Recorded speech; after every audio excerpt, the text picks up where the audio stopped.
Technology Bangla চ্যানেলটিকে subscribe করুন আর সবার আগে সর্বশেষ ভিডিওটি পেতে পাশে থাকা ঘন্টা আইকনটি বাজিয়ে দিন।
সেভেন ডাবল জিরো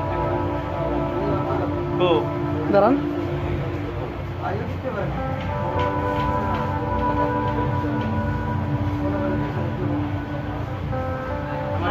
এটা ইউনিটে বদল করবো না, আবার চলবো। চলবো।